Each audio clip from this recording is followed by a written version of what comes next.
All right, Daniel Hummerdal, how are you? I'm well, thank you very much. How are you? Good. What a treat to get to spend some time with you this week at the workshop here in Brisbane.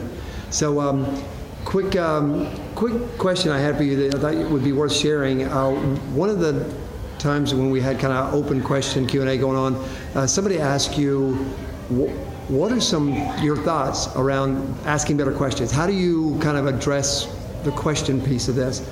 And you had some good insights that would be worth sharing. Yeah, no, it's questions that I have used in doing this type of learning teams or a different version of it. And it's questions that I've tried and finessed over the years, so they work for me and they probably sound more authentic. So I'm a little bit hesitant about ask these questions that will work for you. Right. Maybe try these questions, see if they work for you. If they don't, it's fantastic. Maybe the first question that I ever used was, can you tell me about a time when your work was difficult? And my experience is that it's very easy to get people talking about when work is difficult, their struggles. They've been frustrated for years perhaps and not being able to get an improvement and maybe not even get someone to listen to them. So when you come along, you ask that question, it is a godsend and they will give you that. So it's a good conversation starter.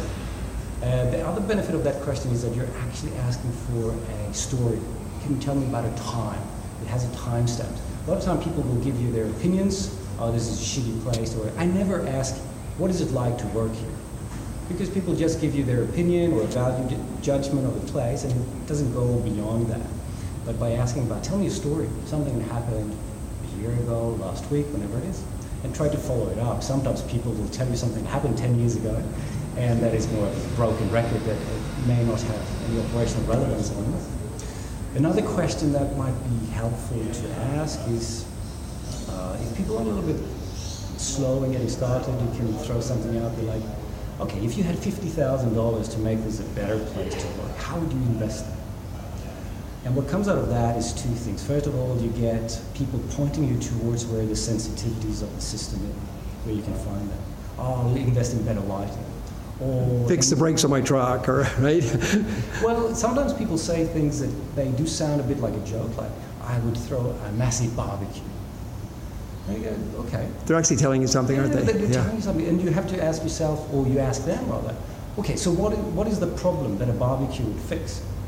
Well, team spirit is down the drain because of all the redundancies. And a barbecue, what I really want to restore is trust. We don't trust each other because it's been so competitive with the redundancy.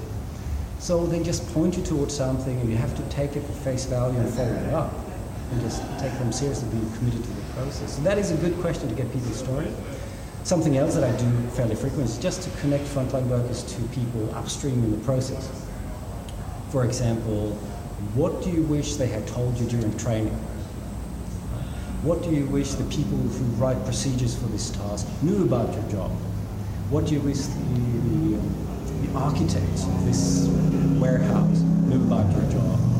So you're connecting frontline workers with upstream trouble inducers, if you will, and you can send that message to them, invite them late into the analysis. Other questions might be, what frustrates you, what's pissing you off, and I often use language like that because, I hardly ever use any safety language. I don't talk about risks. I don't talk about hazards. I talk about what's difficult, and in terms of that, you can just follow up on classic lean type questions about what are the bottlenecks, what do we not have enough. Anytime you have a bottleneck, you'll find interesting things. What are the things you hate doing around here? If you have repetitive tasks, people are going to become innovative around that, and you're going to find interesting things. But you can also ask about positives. What is it that people want to achieve? What does good look like? When did you have your best performance last year? Tell me about a colleague that you find impressive. What is it that they do? And now you start finding the positive attractors of the system as well. And that is what we're trying to do with all the operational learning here, is to either find things that we want to keep doing, or do things again, or even do better, shifting. So don't limit yourself to only negative questions. I don't have any problem in negatives, but it can become a little bit tedious working with only problems. Also find the solution that people really like and that we should have more of. So What are the things that have changed here in the last 12 months that you would like to have more of? Steps in the right direction that we could keep taking that would be really helpful for you. It's also an encouragement to management that they're doing some things right. Right. Yeah, because blaming management doesn't fix anything either, right? They're all trying to do the best they can with what they've got. That's it. So try to think about some sort of distribution curve, get things all along the curve to get a more holistic picture about what is going on. I like it.